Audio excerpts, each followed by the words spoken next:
Hello everyone, and welcome back to another episode of the Miniature Menagerie. This episode is going to be a lot longer than the first, so get ready for a journey. In today's episode, we'll be designing a miniature mountain peak, covered in a fresh layer of powdery snow. This project definitely presented some more technical difficulties than the last, as forming the terrain for the mountain itself was very tricky and messy. And I decided to create 3 interchangeable pieces to form the mountain. Anyway, I'm going to stop blabbing, and without further ado, let's get into the video. Welcome to D20 in Disguise.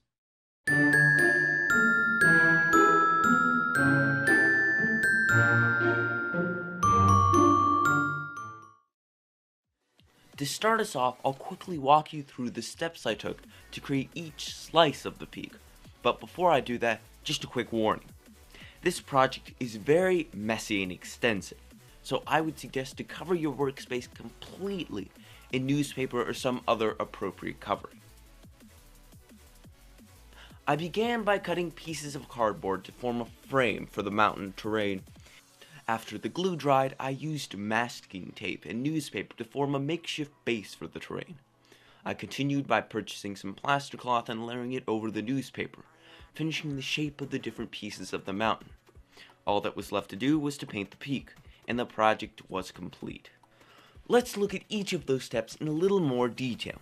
First, I collected some leftover cardboard that was lying around the house. I cut out the cardboard using the inverse to create the other side of the slice. Using some very adhesive fabric glue, I glued all the pieces together into the frame I was going to use. After repeating this 3 times, I was ready to move on to the newspaper stage.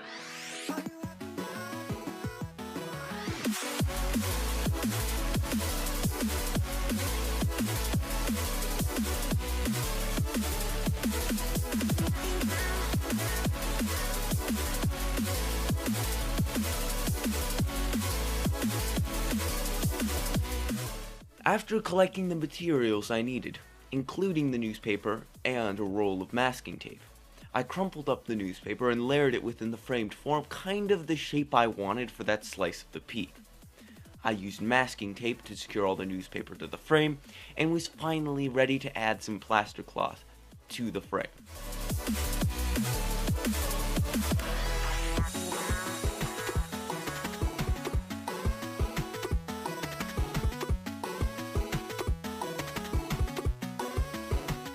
This is where the project really got messy. I filled a shallow Tupperware full of water, cut my plaster cloth into 3-inch strips, and began wetting and then layering the strips of plaster cloth on the mountain. When doing this step, I would suggest disposable gloves and to take your time. Smooth the pores in the plaster cloth with both thumbs, slowly and carefully, working on only 1 strip at a time. If you do more, it's likely you'll get overwhelmed like I did.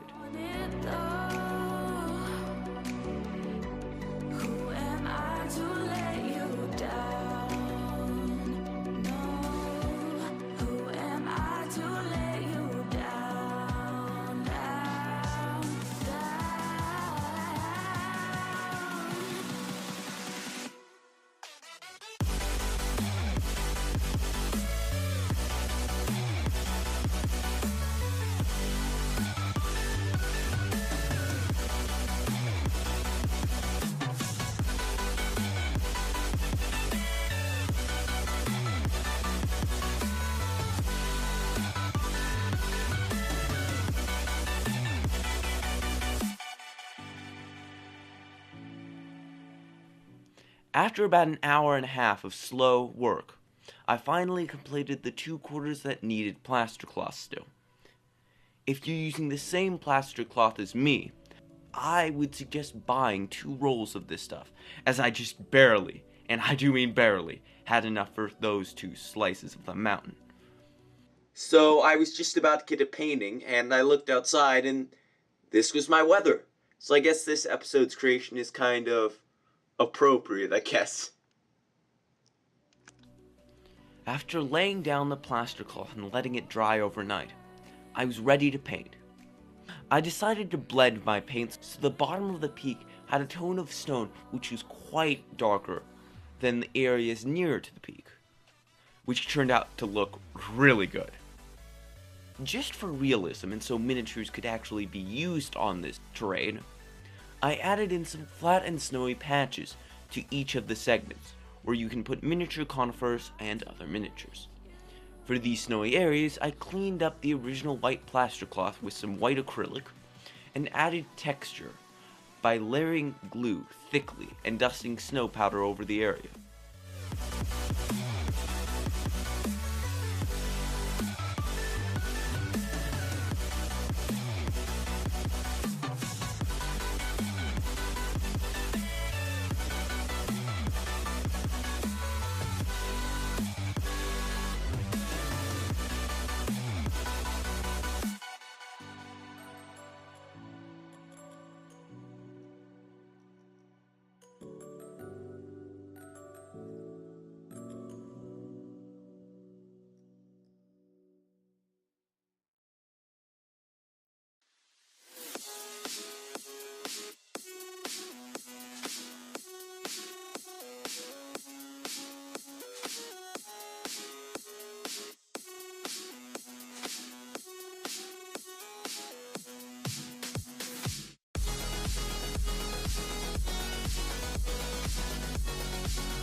By this point, the project was done.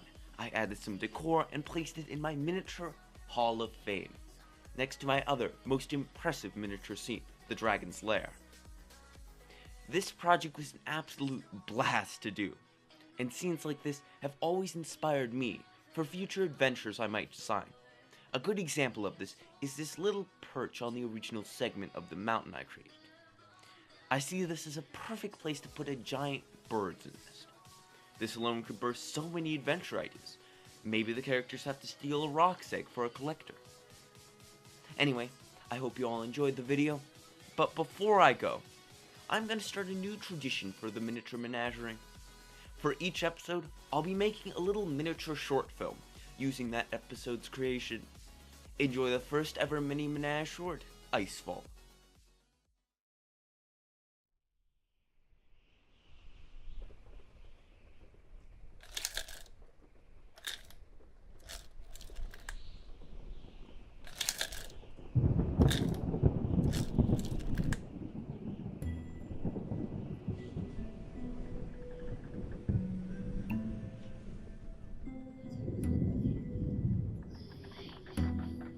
We must turn back. The storm is rolling in too quickly. We need to get out of here as fast as we possibly can. What are you talking about, you crazy elf? Don't you remember the farmer who sent us on this quest in the first place? He told us that a perpetual storm system formed around this mountain range, and he believed that this was the works of a crazy wizard living inside a cave which he once knew about.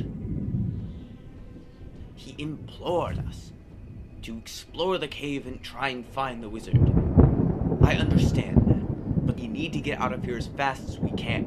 But I don't think we'll have the chance anymore. Icefall! Take cover! We need to get to shelter. I think I saw an outcropping on the other side of this peak. We barely made it out of that rock slide. And wait, I think I see something. It's the cave which the farmer was talking about. At last, we can finally continue on our quest. Anyway, I hope you all enjoyed the video. Keep on creating, and I will see you in the next video.